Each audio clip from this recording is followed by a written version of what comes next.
Chicago police joined the community in a show of solidarity on the very corner where a young woman was gunned down. I just can relate to what this family is going through, and it's very painful, and it just reminds me of that we need to get these guns off the street. Don't be silent. Don't sit back, because if you do, then you are a co-conspirator to everything that they do. Remember the Gabryel Ayers case we covered? The 26-year-old mother who was shot 50 times in broad daylight on Chicago's South Side while her baby sat in the back seat? Well, things just got a whole lot more complicated. New information has surfaced, and the internet is doing what it does best, connecting dots that investigators won't talk about. And honestly, some of these dots are painting a picture that's hard to ignore. What if I told you that just months before Gabryel was murdered, she posted something on social media that people are now saying predicted her own death? What if those posts suggest this wasn't random at all, but the tragic end of a cycle that started long before that February afternoon? And here's the question that's keeping me up at night. If she saw it coming, if she knew she was in danger, why couldn't anyone stop it? Welcome back to CrimeLab Report. If you haven't seen our first video on this case, go watch that first, because today we're diving deep into the updates, the theories, and the social media trail that has everyone asking the same question. Was Gabryel's death retaliation? Let's get into it. Since our last video, some major developments have happened. First, the reward money. Cook County Crime Stoppers initially offered $10,000 for information leading to arrests. Now, Father Michael Flegger from St. Sabina Church has added another $10,000 to that pot. We're talking $20,000 total for information. That's significant. That tells you this case is getting serious attention, and people want answers. But here's what really got the community fired up. On Friday, just days after Gabryel was killed, hundreds of people gathered at the exact corner where she was shot, 79th and May Street. A vigil. But this wasn't just family and friends showing up. Mayor Brandon Johnson was there. Chicago police commanders were there.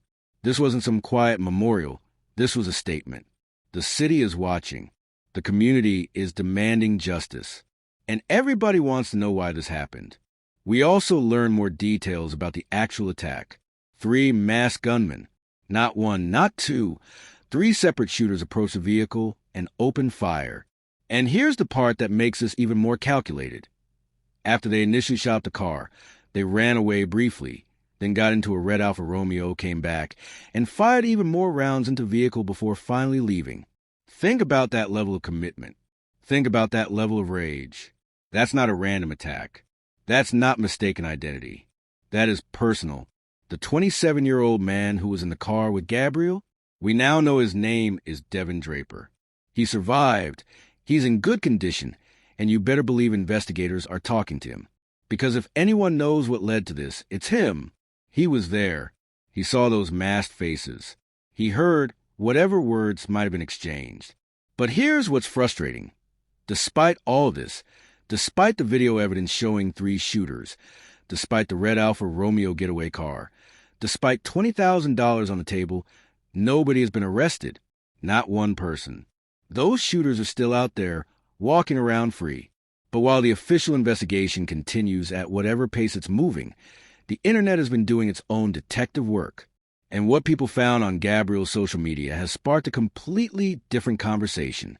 A conversation about motive, about retaliation, about cycles of violence that don't end until everyone involved is either dead or in prison. Let me walk you through what surfaced. Back in November 2025, just a few months before she was killed, Gabryel made a post on Facebook. The post said, and I'm paraphrasing to keep this appropriate, that she wanted to post her deceased brother in his casket on her page. She used laughing emojis. Now, on the surface, you might think that's just dark humor, maybe her way of processing grief. But the comments under that post, they tell a completely different story. One commenter wrote asking why she would post that, mentioning something about her people getting dragged out of a car on a mission. Gabryel replied, saying her brother got left on a hit. Another commenter responded saying her brother actually got shot and was dragged out of the car, leaving blood down the street. Then things escalated in the comments. People started talking about retaliation. Names were dropped. Threats were implied. One person even said something about how scary it was that 10 people were called after someone got put to the car, and that those people got treated badly and kicked off the block. Do you see what's happening here? This isn't just casual social media drama. This is documentation of an active conflict. This is evidence of ongoing violence between groups of people. And Gabryel was right in the middle of it, whether by choice or by circumstance of being related to someone involved. But wait, there's more. In another post from that same time period, Gabryel talked about someone posting her crib, her home address, online. And her response? She said she didn't care because she was moving. She knew people had her location. She knew she was being targeted or at least monitored. And she was trying to get out. She was trying to move. But did she move fast enough? Did she have time? Or was she already marked? Here's where the psychological questions start piling up. If Gabryel knew she was in danger, if she knew people had her address and were talking about retaliation for her brother's death, why was she still posting publicly? Was it defiance? Was it denial?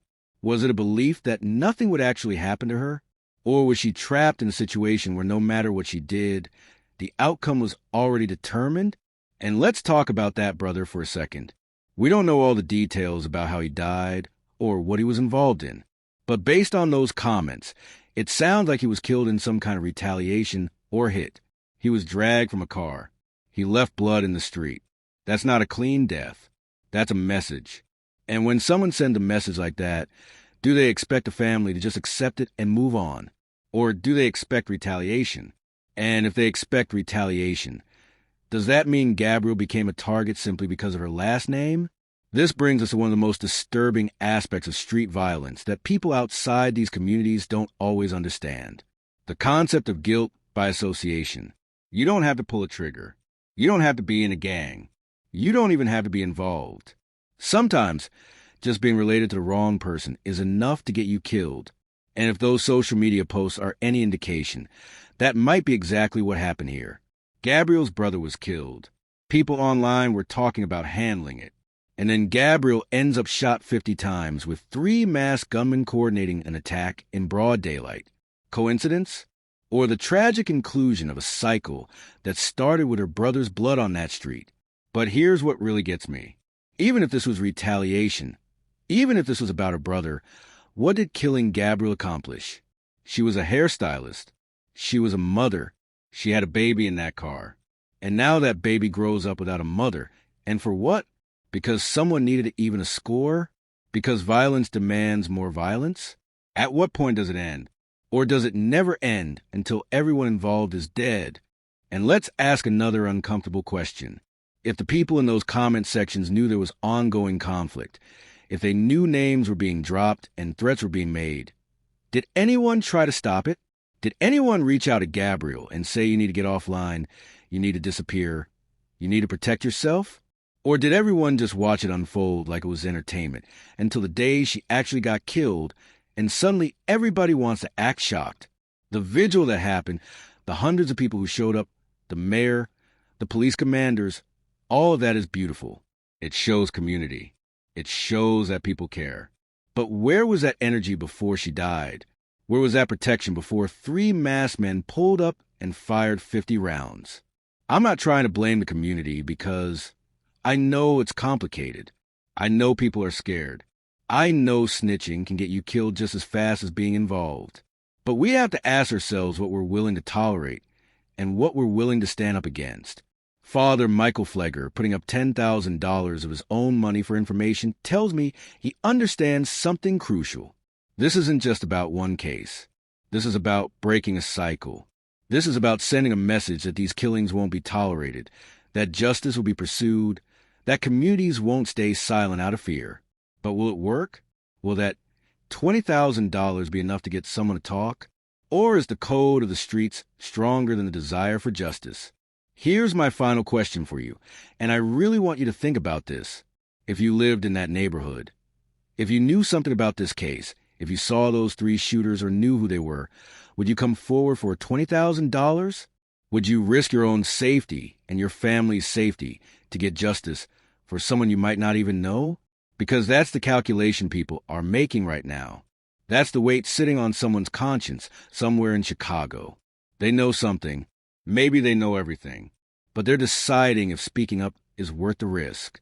So what happens now? Do those social media posts mean anything to investigators? Or is that just internet speculation? Does Devin Draper know more than he's saying?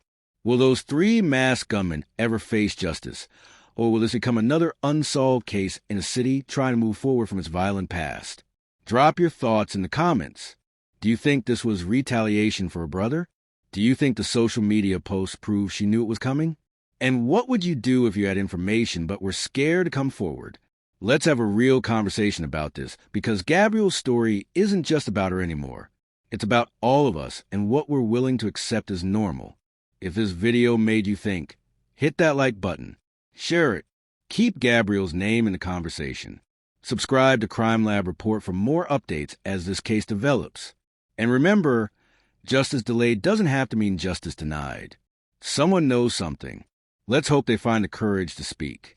I'll see you in the next one.